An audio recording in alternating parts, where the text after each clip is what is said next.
Thank you very much. Thank you. Good morning, everyone. So we start the new sugya at the bottom of Ein Hey Omid Aleph, dealing with the next melachot in the Mishnah, the HaShochet, one who shechts an animal. And the Gemara immediately analyzes Shochet Mishum Mai Chayev. What is Shochet Chayev for? Which melacha is it? Rav Alma Mishum Sovea and Shmuel Alma Mishum Netilas Neshama. So the Gemara gives two suggestions as to what the malacha of Shechita is. Either Netilas Neshama, a cessation causing the death or cessation of the life of an animal, and the second is because of Tzavea, because of dying, because in producing blood, the animal is the flesh of the animal is died. That's at the bottom of Ayin Hey Omid Aleph. At the top of Ayin Hey Omid Beis, the Gemara really clarifies two things. Number one, it explains that no one says that the whole malacha is tzeveya. It means af mishum tzeveya, but certainly there is a malacha of netilas neshama. And number two, Rav has to justify why he thinks tzeveya is relevant, because surely you don't care about the dying effect of the colouring, the blood colouring the skin of flesh of the animal, and Rav explains why you do care about the dying effect. So that's the flow of the sugya. Part one of the sugya is asking what malacha is shochet.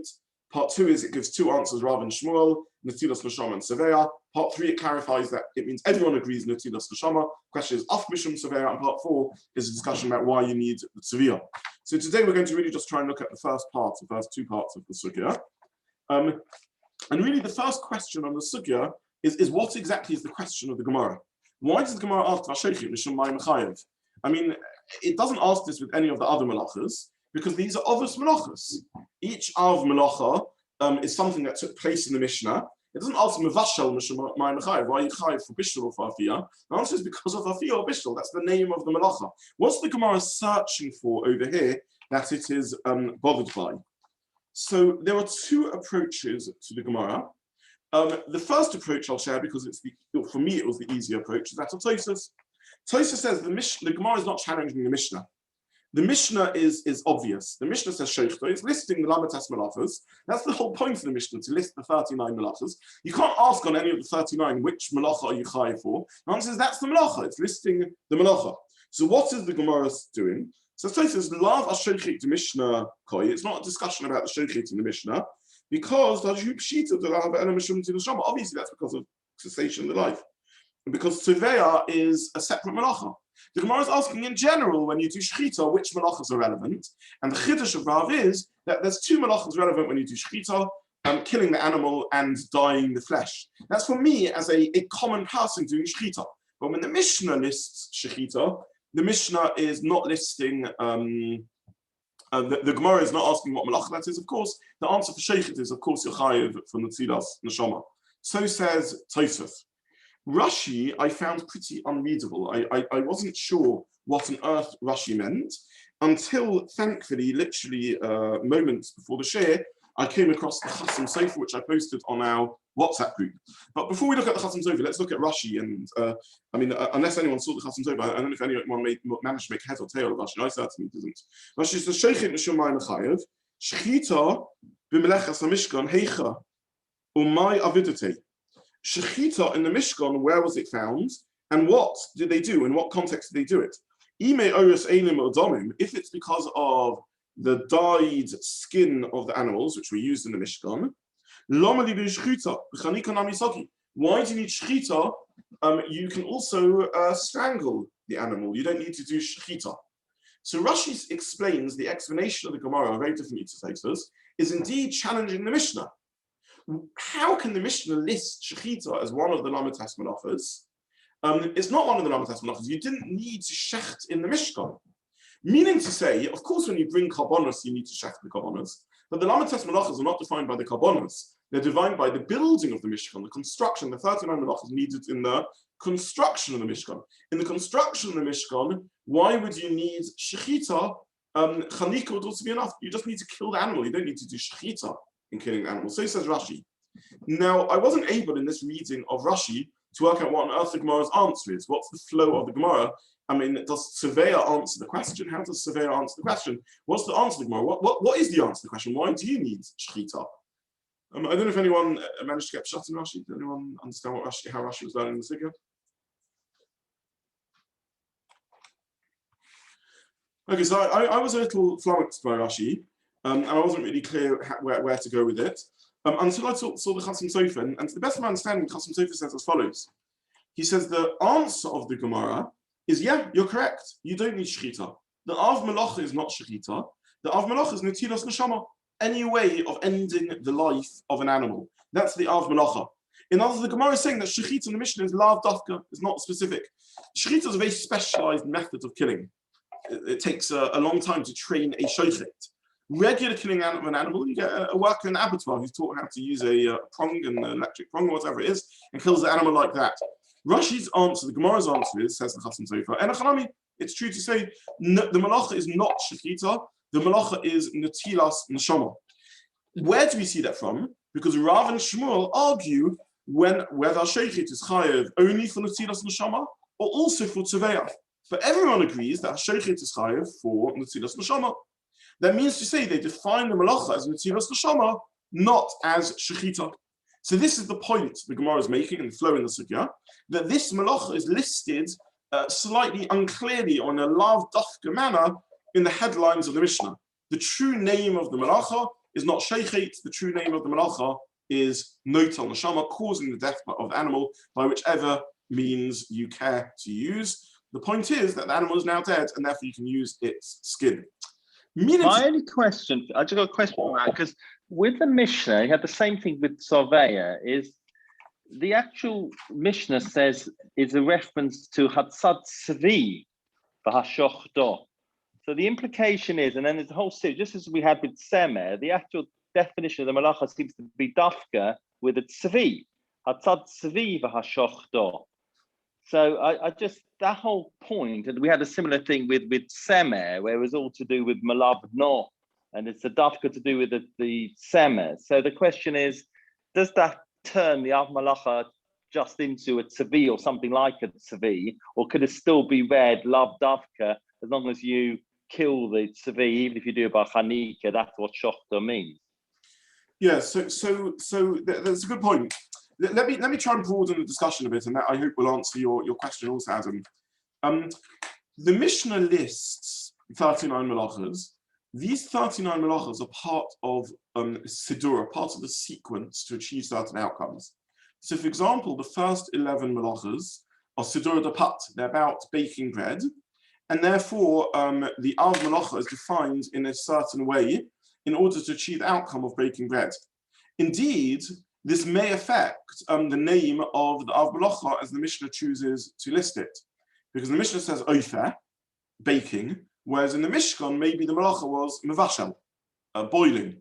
So the Sidura takes the Mishnah lists Melachos, but it groups them into clusters of achieving certain results.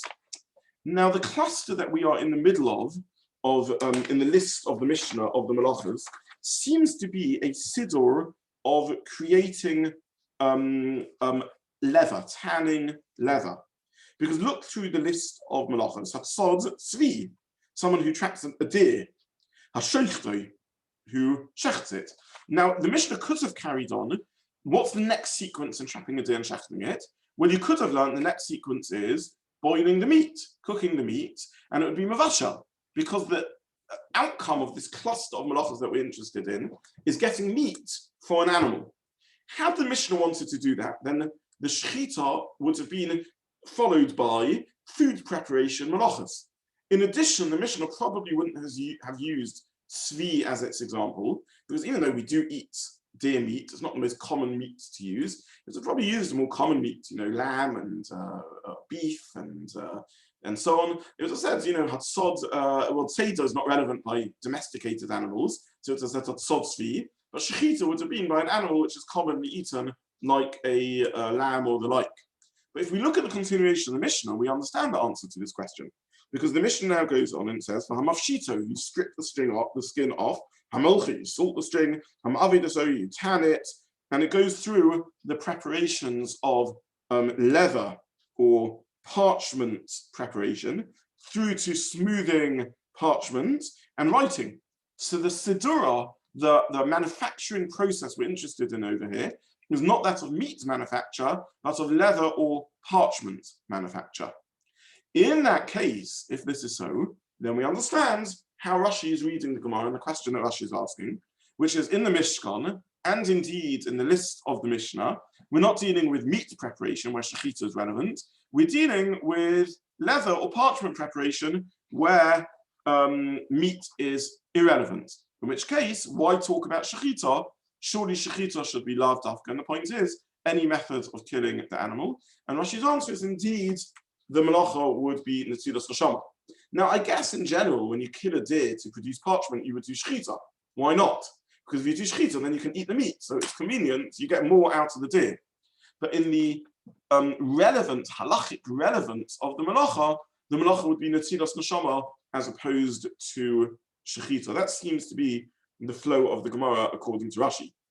But even according to Tosfos says that he's chayav in our Mishnah mishum netilas neshama as being obvious. It doesn't say you're chayav mishum shochet. Correct. So it may be that Tosfos actually agrees with Rashi's explanation, Rashi's conclusion that just doesn't read that into the flow of the sugya. Whereas Rashi says this is good for the flow of the sugya. I don't know. But Rambam said Chanik has a tolda. So Correct. presumably he doesn't hold to that, because otherwise it would be out not. And that is right. And when I printed the source sheet, I spent a lot of time wondering whether to print the Rambam here or not, because really actually in the flow of the sugya, the Rambam comes much later. And there's things I want to bring out of the sugya, of the Rambam, which we're only going to get to later. But I chose an end to print the Rambam here, because clearly the Rambam doesn't agree with this reading of the sugya and takes notes on the Shama as lav dafka in the Gemara, which is why to ADI's question, I also hesitated and said, but it's not clear what Tosfos means. Because the Gemara says netilas neshama, the Rambam understands that to be lav dafka, and that the av is shochet. So Tosfos might also understand that, but in Rashi, that's clearly not the case. So just to summarize, because we've sort of gone out of order, Rashi says that the av, I think Rashi says, this is how the Chasam Sofer, I think, reads Rashi, and seems to be the flow of the Gemara. Rashi's question is, why would you need Shechita in skin or parchment or leather preparation? The melacha must be netilas neshama, any form of killing the animal. In which case, if we ask ourselves, what's the true av melacha? The true av melacha is netilas neshama, irrelevant of whether it's chanika or nechira or shechita. That's how Rashi learns the sugya. Rambam says not like that, and therefore Rambam clearly disagrees with Rashi's reading of the sugya, because Rashi says shochet is the av melacha, and he includes in that nechira and hakar, but he excludes from that chonek, because chanika, again, I should just translate the terms. Shechita is obviously shechita, slaughter.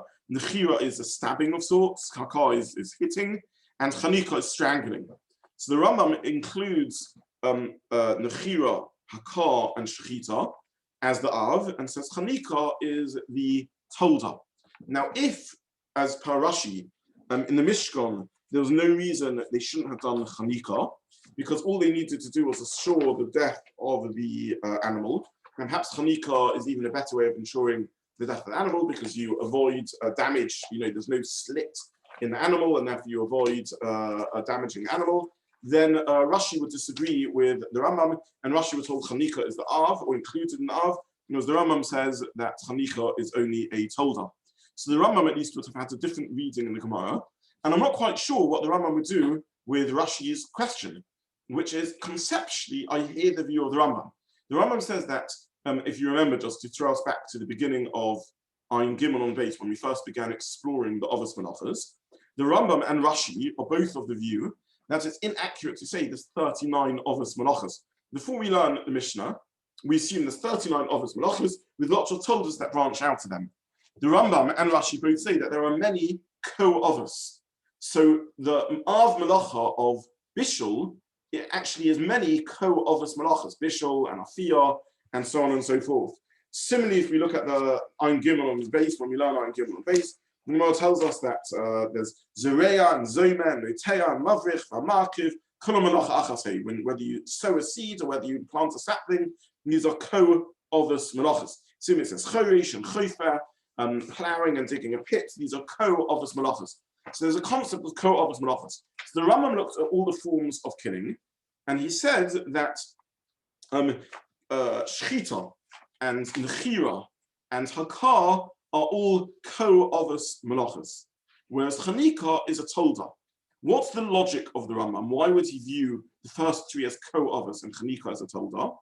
It's speculation here. It's difficult to know exactly, but there is a similarity between Shechita, Nechira, and Hakar as opposed to Chanika. Shechita, Nechira, and Hakar all kill to an effect on the blood, whereas a Chanika kills to an effect on the oxygen. In other words, the first three are all acts of violence that damage the body of the animal, and through that they kill it, whereas strangulation is through deprivation of breathing and oxygen to the animal. So these are different types of melachos, they're different ways of killing. And when you look in the Masechet and the Mefarshim and the Rambam, they all go along with this line of thought. Then the difference is that one is dealing with blood and the others aren't dealing with blood, or one is directly killing the animal, whereas the other one is depriving the animal of a source of life, and thus indirectly killing the animal. Something like that is the definition of why the Rambam considered Chanika and Nechira, stabbing, and Shechita, and even bruising, hitting, as a form, as the Av, and Chanika, strangulation, as the Tolda. So the conceptual thought of the Rambam we get. We can understand why the Rambam groups Louise as the Avos and Chanika as the Tolda. Nonetheless, I don't know how he would answer Rashi's question, or how Rashi reads the Gemara's question, which is in the Mishkan, what evidence do we have that they would have wanted to do Shechita as opposed to Chanika? Who said that they did Chanika? Maybe they were doing Shechita, in which case, why is the Av Shechita any more than any form of Netzilas Neshama? So this remains a little bit of a question on the Rambam. Sorry. Like you said before, Rashi may be assuming that Chanika is easier, but maybe the Rambam thinks it's easier. You know, you're in the Mishkan where you're shechting anyway. It's much quicker to shecht it, even though it's not necessary. You see, it's interesting. Rashi says lo sagi be Chanika, as if Chanika is a much lower form or easier form of doing it. Yeah, you're correct. I mean, it's possible there's some technical events going on over here. I did see in the Nachronim answers along that line of thought that maybe the Rambam had technical reasons why he thought that the melacha that the animals in the Mishnah were killed through Shechita. One suggestion is because of Tsar Bali Chaim. Maybe in the Mishnah they wouldn't have strangled the animal or stabbed the animal or beaten the animal to death. They'd have done Shechita as a swift form of killing. This really gets down to the debate about why we keep Shechita and whether there is a claim that Shechita is the least painful way of killing an animal. The Shiur, by the way, doesn't have to be stabbing anywhere. It could be slitting the throat, but just not in line with the halachas of Shechita. So that would also be seemingly a painless form of killing an animal. Nonetheless, the halachas of Shechita may be designed to make it as painful as possible. The knife has to be very sharp and completely smooth and no pressure and so on. So it's possible the Rambam believed they did Shechita in the Mishkan because of it's a pain-free method. Or maybe, as Max is saying, maybe it's an easier method. Others suggest that it would be bal tashchis. It would be wasteful to kill an animal with any method other than Shechita, because all you can do is use the skin and nothing else. And therefore in the Mishkan, presumably, they would have killed with Shechita, so that the skin could be used for the leather roofing of the Mishkan, but the flesh then could have been eaten and used as food. And there's a law in the Torah of bal tashchis, not to squander and waste resources. So maybe this would be an answer to the question of why in the Mishkan they used Shechita. And then you get to a sort of more conceptual question, is the fact that they happen to use Shechita because of incidental reasons enough to make that the Av Melacha? And one can suggest that the Rambam thought, yes, since in the Mishkan it's reasonable to assume they did Shechita to avoid Sabbat Chaim or to avoid Bal Tashchis, therefore maybe that defines the Av Melacha. So in brief, just to summarize what we've said, originally I learned the Sukkah only according to Tosfos. I wasn't sure how else to learn the Sukkah. It then became apparent to me that Rashi understood that really the discussion of the Gemara is what happened in the Mishkan, and therefore what defines the Av Melacha. Is the Av Melacha generic, Netzilas Neshama, or is it specific to Shechita? Rashi learns the Mishnah is Lav Dafka, the true Av Melacha is not Shechita, but any form of Netzilas Neshama, because that's what happened in the Mishkan, that's the Siddur, that's the manufacturing process we're dealing with here. The manufacturing process is not the preparation of meat, but the preparation of skins. The Rambam argues with that, at least in practical halacha, and says, no, the melacha is Shechita, and there are forms of Netzilas Neshama, like asphyxiation, which are told us, and we've discussed why the Rambam might have taken that view. So that's the first ha'ora on the sugya, that the Rambam takes the view that the Shechita is the Av, Tosfos maybe agrees, maybe not, we don't know. And Rashi takes the view that the Tolda is that the Av is Netilas Neshama, and that's really the point and purpose of the Gemara. And it's reminded us of previous discussions around Av and Tolda and what defines Av and Tolda, and also previous discussions around Sidura, the concept that the melachos in the Mishnah are in clusters of particular manufacturing aims. One cluster is Sidura de Pas, 11 melachos to produce food. Another cluster is what we're learning now, which is the tanning and leather process to produce parchment for writing. And then there's clusters of building and other clusters and garment manufacture, which is sewing and weaving, which we've already covered. So those are this is the introduction to the sugya. We now move on to the next part of the sugya, which effectively is a machlokus Rav and Shmuel as to whether tzoveya would apply whether tzoveya would be a relevant melacha in the Mishkan. And the next topic I really want to discuss is what is the machlokus Rav and Shmuel. Shmuel says, and Rav both hold that there is a melacha of netilas neshama. But in addition, they argue about whether there is the additional melacha of tzoveya. So what would be the machlokus, whether there's the additional melacha of tzoveya or not? So I don't want to go into that this year because of time. We've only got a few minutes left. But that will be the start of next year. What is the machlokus? For now, I want to point out that the Rambam's Pesach is very interesting. The Rambam seems to paskin. How does the Rambam paskin in this machlokus? The Rambam would appear to paskin that there is no melacha of tzoveya over here. Why would the Rambam paskin that there's no melacha of tzoveya? So if we look in the Nosa Kedim of the Rambam, the Magid Mishnah and the Lechem Mishnah, the Magid Mishnah says HaShochet chayiv v'lo shochet b'vad ela kol hanoten. And then he says, Gemara shochet mishum chayiv, Amar Shmuel mishum netilas neshama. So the Magid Mishnah seems to learn that the Rambam is paskening like Shmuel, that there's only the melacha of netilas neshama. The Lechem Mishnah picks up on this, and first of all, he considers the possibility that this is incorrect. Maybe the Rambam learns there's also the melacha of tzoveya, but the Rambam doesn't mention it over here because the tzoveya is another melacha. The Rambam is trying to systematically go through the melachas, and the melacha that's relevant when you shecht an animal is shechit. It may also happen to be that tzoveya occurs, but for that you have to learn tzoveya, and therefore the Rambam doesn't list it. The Lechem Mishnah then says this doesn't seem convincing in the Rambam. We would have expected the Rambam to list it, and he says, I don't understand why the Rambam would paskin like Shmuel. In general, the halachic principle is that Rav and Shmuel, and there's machlokes between Rav and Shmuel, when it comes to Issa, we paskin like Rav. When it comes to Mominus, we paskin like Shmuel. So Shmuel is considered the more authoritative figure when it comes to matters of monetary dispute, machlokes in monetary halacha. And Rav is considered the more authoritative figure when it comes to matters of Issa v'heta. Shabbos is not monetary, but is Issa v'heta. Therefore, surely we should paskin like Rav over Shmuel. Why does the Rambam paskin like Shmuel? This is a well-established halachic principle. And the Lechem Mishnah answers by saying, perhaps because there's something a little bit dachuk, a little bit forced about Rav's view. And this is a fitting introduction for us to begin pondering, why does Shmuel disagree with Rav? And the first answer to the question as proposed by the Lechem Mishnah is because even Rav is aware that what he's saying is a little bit forced. This is very tentative language that Rav says. Rav says that you're chayiv mishum tzoveya, and then he says, I don't want future generations to make fun of me. I don't want them to consider what I've said as ridiculous. I want you to know that there is a tzoveya over here because people like there being blood on the neck of the slaughtered animal in order that they can see that this is fresh. Now, Rav seems a little tentative about this. He's aware that this is something that future generations wouldn't have understood had he not explained it to them. So it could be tentative because he thought, this is based on a cultural habit, and cultural habits shift. And perhaps in future generations, people won't care about blood on the neck to see it's fresh, and therefore he's worried that future generations wouldn't understand him.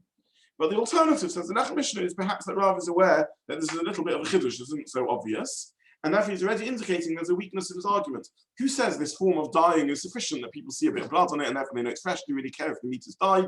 Is this really so important? And therefore here the Rambam paskins like Shmuel, he considers Rav not to be the last word on the sugya.